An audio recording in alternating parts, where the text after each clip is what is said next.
اللہ تعالیٰ معاف فرمائے جو کفار کی تعریفیں کرتے ہیں نا، صرف ایک شخص نے اتنا آ کر حضرت مجدد سے کہا، حضرت والا گاندھی جی نے یہ فرمایا، ارے ظالم انا للہ و انا الیہ راجعون، گاندھی اور جی اور فرمایا، بیوقوف جہاں جا کر کلمہ پڑھ دوبارہ اور مسجد میں جا کر 10-12 نفل توبہ کے پڑھ کر عرش اعظم ہل گیا۔ تو گاندھی اور جی اور فرمایا کہ اللہ والا ہے کہ فرمایا۔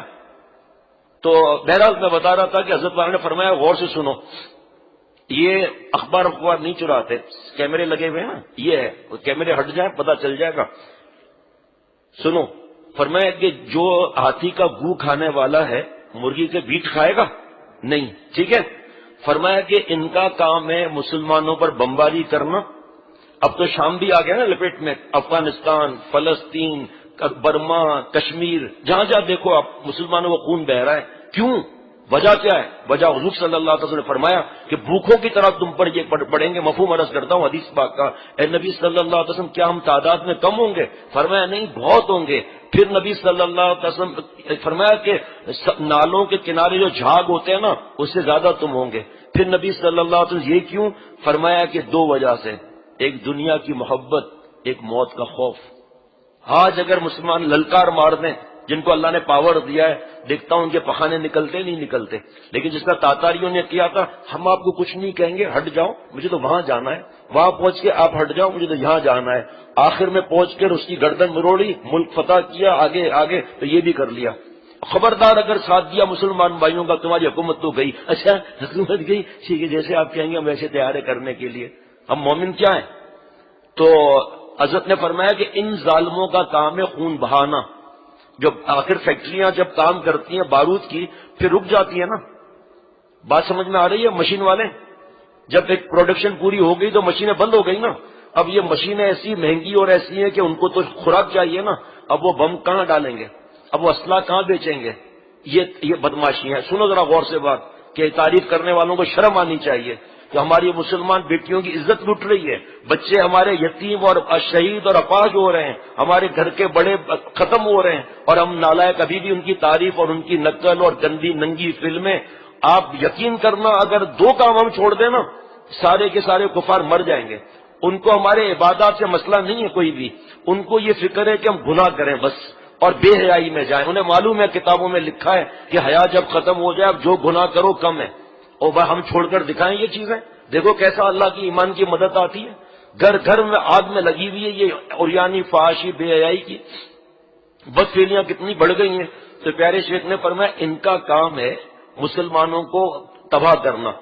یہ بڑے کام کر رہے ہیں نا، ہاتھی کا گو کھا رہے ہیں نا، تو یہ اخبار کیوں چرائیں گے؟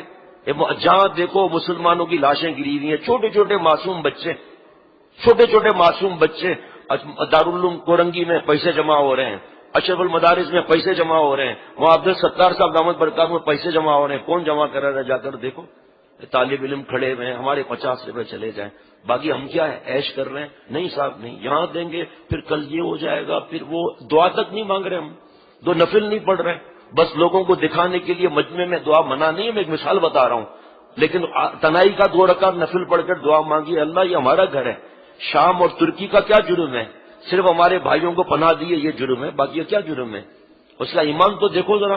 حضرت مفتی اعظم مفتی رفیع عثمانی صاحب کا میں نے کلپ سنا، اور فرمایا جو مسلمانوں پر اتنا ظلم ہو رہا ہے اس کی وجہ کیا ہے بتائیں؟ فرمایا اس کی وجہ یہ ہے کہ ہم مسلمان ہیں۔ فرمایا ایک ریڈ کراس نہیں ہے، ایک این جی او نہیں ہے، این جی او تو پخانہ کرتے ہوئے ہر جگہ پہنچ جاتی ہے، یہاں کیوں نہیں جا رہے این جی او؟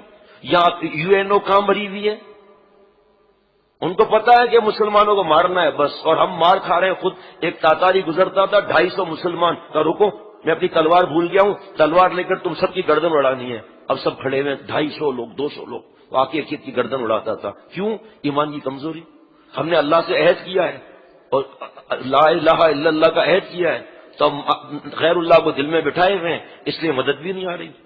کیسے بے دردی سے، ان کا کیا قصور ہے؟ کس بے دردی سے بچے شہید ہو رہے ہیں؟